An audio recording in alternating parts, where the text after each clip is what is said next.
Hi folks, Dr. P here, and I'm going to talk briefly about my recent visit to the World Boardgaming Championships, which I attend every year these days. Now, this occurs in Seven Springs, Pennsylvania, which is essentially a resort, a ski resort that looks for business during the summertime, and some of their business is the WBC. Now, the WBC has a pretty grandiose name, but it's not all that large, really, about 1,600 people. There are over 100 board game tournaments that crown champions, and there are team tournaments, and there are no RPGs, there are no collectible card games, there are no miniatures. Whatever you want to name that isn't board games, there isn't. Now, the board games, many of them are war games, but many are non-war games. And I think over time there's more non-war games and fewer war games because wargaming is primarily a baby boomer hobby. And over time, we probably get more people at the convention who are not baby boomers. But if you walk around the convention, you'll see lots of older guys, not very many ladies, not very many non-white people. It's very much a white activity. Now, I'm there for a number of reasons. For example, talking to vendors, because 4 publishers were there amongst the vendors, but also to attend the Britannia tournament, which has been there since the beginning of the convention, I guess, or certainly since Britannia was published by Avalon Hill. I don't play because I don't play my games once they're published. As I've said many times, I design games for other people, not myself. And so once they're published, I'm pretty much done with them. I'm happy to play variants of them, but not the originally published. I did play once in a tournament in order to let a couple of my friends play because, of course, Britannia is a 4-player game. And if you have the wrong number of people show up, somebody isn't able to play. But that time I was able to let 2 of my friends play, and so I did. And I won that game and retired undefeated. That's what I like to say. Now, the resort is quite large.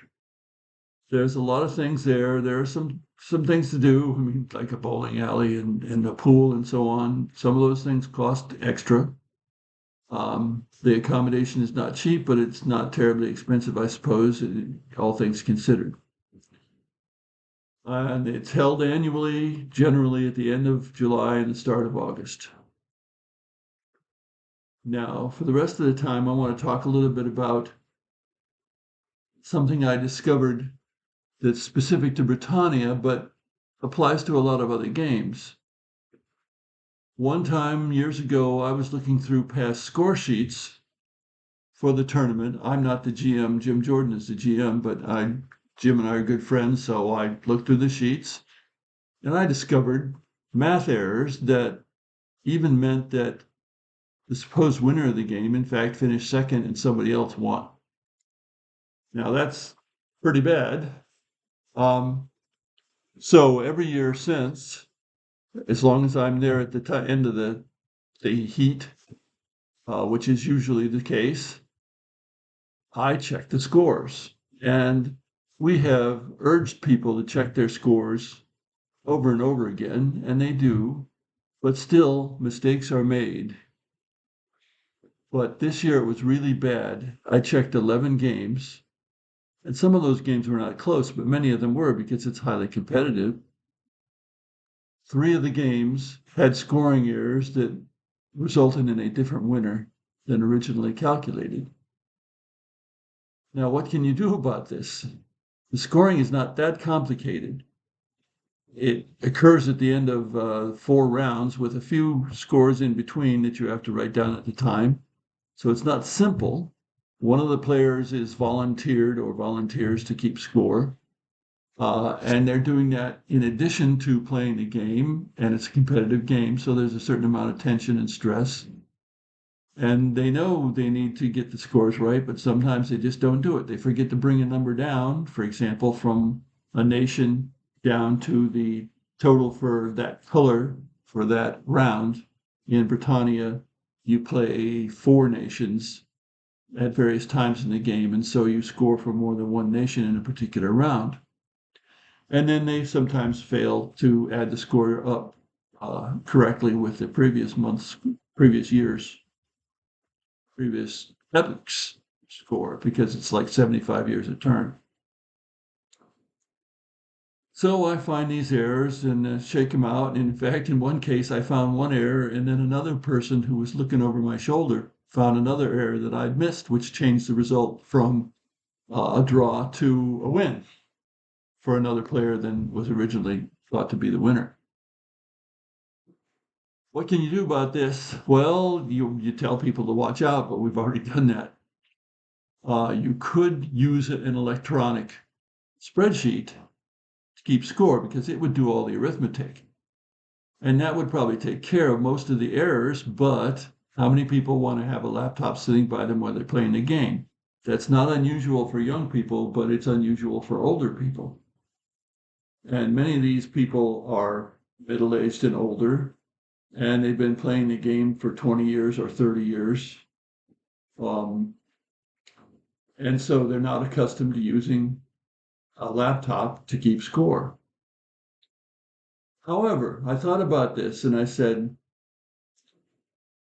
if you're using a victory point track, there are going to be errors there. People are going to miss add by 10. The scoring markers are going to get knocked, especially in a competitive game that lasts 4 or 5 hours. What can you do? It's still going to be a problem.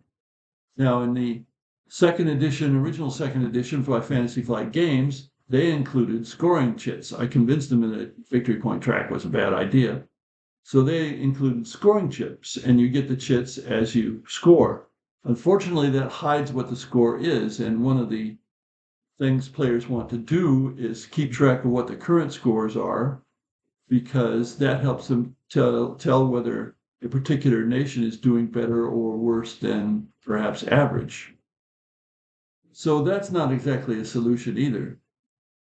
I don't think there is a solution, although the electronic spreadsheet comes closest. But this is a problem that's going to occur in most games where you're keeping track of the score and the game doesn't keep track of it for you. Now, there are games that keep track of the score for you in effect. For example, my pirate game, you capture a ship, you keep the ship card, and that has the score on it. And so you know you scored those points. And somebody else can ask how many points you currently have, and you have to add up your points, which is usually just several scores. It's not a lot. And that works, but that is a rarity. In most scoring point games, you are going to have problems. It is what it is. Thanks for listening.